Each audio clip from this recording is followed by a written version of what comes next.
Hello बच्चों, कैसे हो आप सब। स्वागत है आपका गुरु एजुकेशन चैनल में। हाँ, तो ये अपनी तीसरी क्लास है, लेक्चर 3 है। अपन ने कल जो टॉपिक पढ़ा था वो थी मृदाओं का वर्गीकरण। इस टॉपिक को अपन ने लास्ट टॉपिक बना दिया था। तो यहाँ से स्टार्ट करेंगे अपन। भारत में अनेक प्रकार के उपजाऊ भूमि, प्राकृतिक जलवायु और वनस्पतियाँ पाई जाती है। इन कारण अनेक प्रकार की मृदा विकसित हुई है। जैसे जलोढ़ मृदा होगी, अपनी काली मृदा होगी, लाल और पीली मृदा होगी, लेटनाइट मृदा होगी, मृस्थलीय मृदा होगी। ठीक है। अब जैसे जलोढ़ मृदा पे आते हैं अपन। इसकी उत्पत्ति कब हुई है? ये नदियों द्वारा लाई गई और बालू और कंकड़ से बनी हुई होती है। इसका स्थान होता है गंगा, ब्रह्मपुत्र, सिंधु और तटीय मैदानों से सबसे अधिक पाई जाती है। इसका रंग होता है बच्चों, हल्का भूरा होता है और धूसर होता है। और संरचना इसकी होती है बलुई बलुई से लेकर चिकनी मिट्टी तक। जैसे रेत हो गया, गांड होगी, चिकनी मिट्टी का मिश्रण हो गया। इसमें उपजाऊपन कितना होता है? सबसे उपजाऊ मृदा मानी जाती है। इसमें पोटास, फास्फोरस और चूना अधिक मात्रा में मिलता है। इसकी नमी धारण क्षमता क्षमता कितनी होती है? अच्छी होती है, लेकिन काली मृदा जितनी नहीं। तो काली मृदा बहुत उपजाऊ होती है। अनुकूल फसलें, इसकी अनुकूल फसलें होती हैं। मतलब किन किन फसलों को उगाया जाता है इसके अंदर? इसमें होता है चावल, गेहूं, गन्ना, कपास, मक्का, दालें, तिलहन और ईटीसी।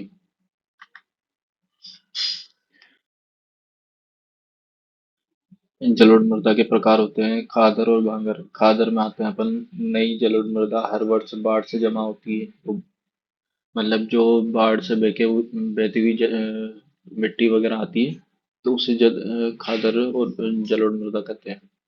और बांगर में पुरानी जलोढ़ मृदा कम उपजाऊ होती है, गड़ीली। ठीक है। इसका पीएच स्तर कितना होता है? पीएच स्तर नेचुरल होता है, हल्की क्षारीय होती है।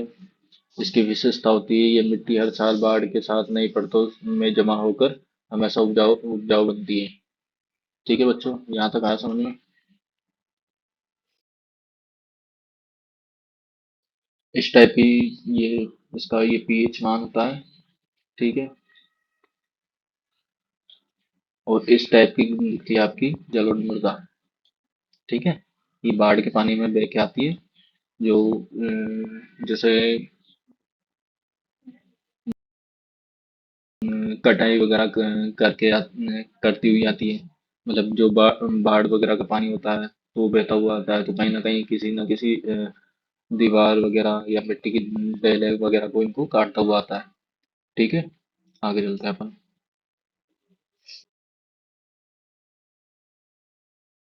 अपन यहाँ पे आते हैं काली मृदा पे।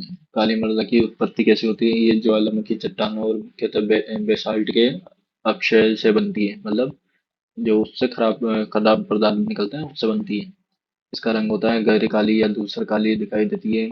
इसका स्थान होता है महाराष्ट्र, मध्य प्रदेश, गुजरात, आंध्र प्रदेश, तमिलनाडु, कर्नाटक आदि जगह पे पाई जाती है। और और इसे रेगन मिट्टी या कॉटन स्टाइल भी कहते हैं। मतलब इसके उपनाम होते हैं। इसमें उपजाऊपन, इसमें चूना, लिथियम, लोहा, मैग्नीशियम, एल्यूमिनियम आदि खनिज खनिज प्रचुर मात्रा में पाए जाते हैं। इसमें नमी धारण क्षमता होती है।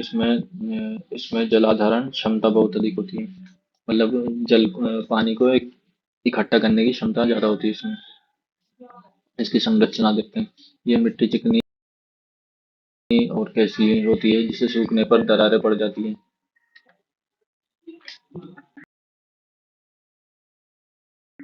इसकी संरचना ये पढ़ ही लिया था अपन ने।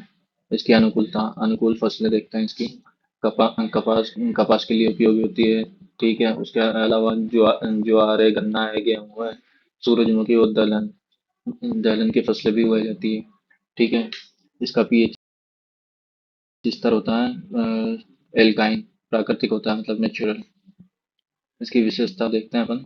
गहराई में पाई जाने वाली कठोर सूखी और होने पर भी नमी मिलने पर जल्दी मुलायम हो जाती है। मतलब कठोर जो जितनी टाइट होती है ना, हल्का सा पानी डालते ही अ, उस आराम से मुलायम हो जाती है। आगे चलते हैं, इसको देखते हैं अपन। इस टाइप की होती है, ये पूरी काली काली मृदा होती है, इस टाइप से। चलते हैं, आगे चलते हैं अपन। काली और पीली मृदा, सॉरी, लाल और पीली मृदा। इसकी उत्पत्ति देखते हैं। ग्रेनाइट और गनीस कठोर क्रिस्टलीय चट्टानों के अपक्षय मतलब खराब पदार्थों से बनी होती है। इसका रंग होता है लाल और पीला। ठीक है, लाल रंग पे आता है अपन, इसमें अधिक मात्रा में लोहा, लोहा बोले तो आयरन ऑक्साइड। ठीक है, आयरन ऑक्साइड ज्यादा होता है। पीली मृदा, ये नमी अधिक होती है और ये मिट्टी पीली दिखाई देती है, मतलब डार्क डार्क येलो। ठीक है, जैसे इस टाइप से कलर के। ठीक है, अब स्थान देखते हैं इसका कहाँ कहाँ पाई जाती है। उड़ीसा, छत्तीसगढ़, झारखंड, आंध्र प्रदेश, कर्नाटक, तमिलनाडु, मध्य प्रदेश और महाराष्ट्र के कुछ भागों में। इसकी संरचना देखते हैं। बलुई बलुई से अधिक चिकनी मिट्टी तक, परंतु सामान्यतः कम उपजाऊ होती है, मतलब बहुत कम उपजाऊ होती है ये। थोड़ा राजस्थान की साइड भी है ऐसा।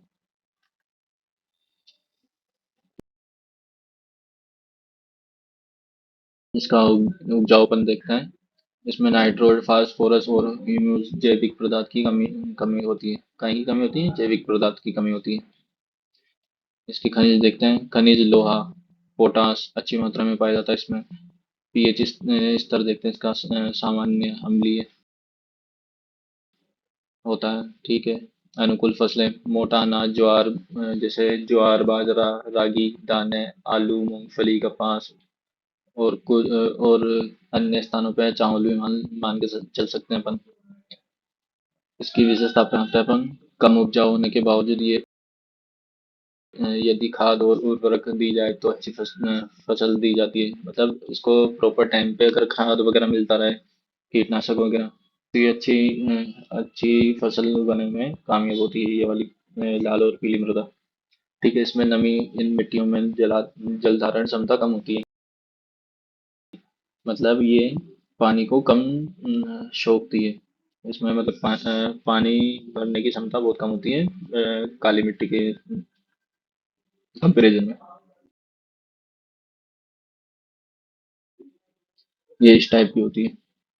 ये लाल और भूरे रंग की होती है और ये पीली मृदा।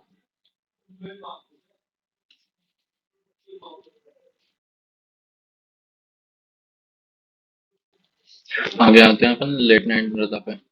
इसकी उत्पत्ति देखते हैं। उच्च तापमान और भारी वर्षा वाले क्षेत्रों में चट्टानों के तीव्र अपक्षय से बनाती है।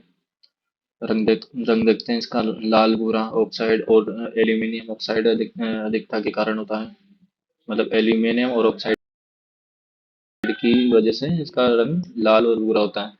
इसका स्थान है कर्नाटक, केरल, तमिलनाडु, आंध्र प्रदेश, उड़ीसा, असम और पश्चिमी घाट में। इसकी संरचना है। अधिकतर लोहा, मतलब आयरन और एल्यूमिनियम से बनी हुई बलुई और छिद्र युक्त, मतलब इसमें छोटे छोटे छेद वगैरह होते हैं इसमें, इस मिट्टी में।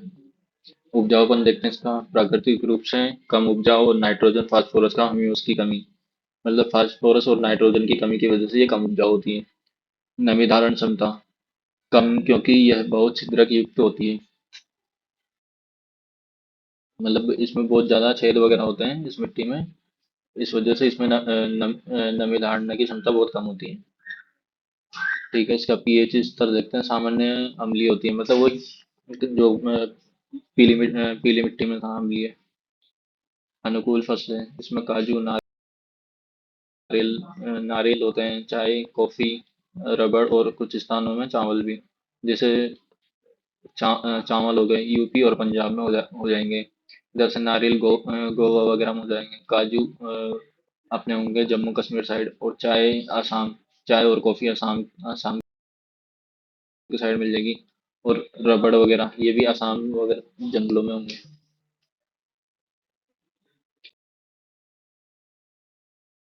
इसकी विशेषता देखते हैं। बरसात के मौसम में उपजाऊ परत बढ़ जाती है, मतलब जो फसलों को खेती वगैरह करने में काम आती है, वो वाली परत है इसकी निकल जाती है बरसात के टाइम पे, मतलब बह के निकल जाती है।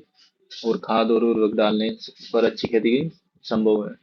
मतलब ये लेट नाइट में जैसे लाल और पीली मृदा में देखा था अपन ने कि वहाँ पे खाद और उर्वरक डालने पे अच्छी खेती होती है। इसमें संभव बोला है कि हो भी सकती है और नहीं भी हो सकती। और अन्य उपयोग देखते हैं इस मिट्टी के। ये मिट्टी सूखने पर कठोर हो जाती है, इसलिए और ईंट के निर्माण में यूज होती है। ठीक है, अपन चलते हैं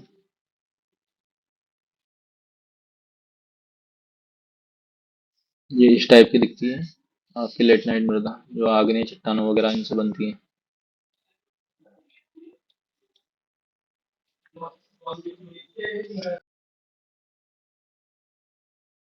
मरुस्थलीय मृदा देखते हैं अपन। इसकी उत्पत्ति होती है शुष्क और अति शुष्क जलवायु वाले क्षेत्रों में चट्टानों के अक्षय से बनती है, मतलब खराब पदार्थों से बनती है। ठीक है, इसका स्थान होता है राजस्थान, हरियाणा, पंजाब, पश्चिमी भाग, गुजरात और शुष्क दक्कन क्षेत्र। मतलब पूरा मरुस्थल मान के चलो इसको। ठीक है, इसका रंग धूसर ग्रे, हल्का भूरा, रेड ब्राउनिश होता है। इसकी संरचना अधिकतर रेतीली, मोटे कण वाली होती है, छिद्र युक्त। ठीक है, नमी नमी देखते हैं इसकी बहुत कम, क्योंकि इसमें पानी जल्दी रिस जाता है। जैसे आपने रेगिस्तान देखा ना, वही वाली मृदा ये। उसमें थोड़ा बहुत पानी डालते हैं तो वो पानी पूरा सोख लेती है। इसका उपजाऊपन देखते हैं। इसमें उपजाऊपन होता ही नहीं है। अगर होता भी है तो कटीली जड़ें निकलती है बस। लेकिन ये सिंचाई उपलब्ध और अच्छी फसलें देती हैं। ठीक है, मतलब जो कांटे युक्त फसलें वो निकालती है। इसमें खनिज देखते हैं अपन। इसमें फास्फेट की मात्रा अधिक होती है और नाइट्रोजन और ह्यूमस की कमी रहती है। ठीक है, आगे चलते हैं। इसका पीएच स्तर सामान्य क्षारीय है, मतलब क्षारीय होता है, एल्काइन होता है। अनुकूल फसलें होती हैं, इसमें बाजरा उगाया जाता है, ज्वार, मूंग, तिल, चना, खजूर जैसी फसलें उगाई जाती है। इसमें इसकी विशेषता देखते हैं अपन। तेज हवाओं में इसमें रेत के टीले बन जाते हैं। मतलब जैसे हवा वगैरह उठती है तो उसके रेत के टीले बन जाते हैं। सिंचाई से ये उपजाऊ हो जाती है, जैसे इंदिरा गांधी नहर परियोजना राजस्थान में है। इसी इंदिरा गांधी परियोजना से खेती की जाती है। मतलब यहाँ से, मतलब इंदिरा गांधी परियोजना से ही पानी वगैरह लिया जाता है और उससे इसकी फसलें उगाई जाती हैं इस मृदा के अंदर।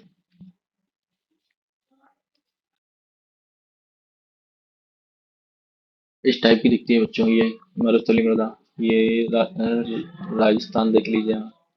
ठीक है, ये भी राजस्थान है। और सऊदी वगैरह में भी देख सकते हैं आप। बाकी इसी टाइप के मिलेंगे, अधिकतर ये राजस्थान में होगा। ठीक है बच्चों, अपनी क्लास खत्म होती है यहीं, और अपना नेक्स्ट और लास्ट क्लास रहेगी वन मृदा। ठीक है, मृदा अपरदन और संरक्षण, मतलब मृदा मृदा का बचाव और भारत के पर्यावरण की दशा दशा। ठीक है बच्चों, आई होप आपको क्लास अच्छी लग रही होगी। तो लाइक, सब्सक्राइब और शेयर करें, और बेल आइकन को दबाना ना भूलें। Thank you. वापस मिलते हैं अपन गुरु गुरु एजुकेशन में कल की क्लास में। Thank you.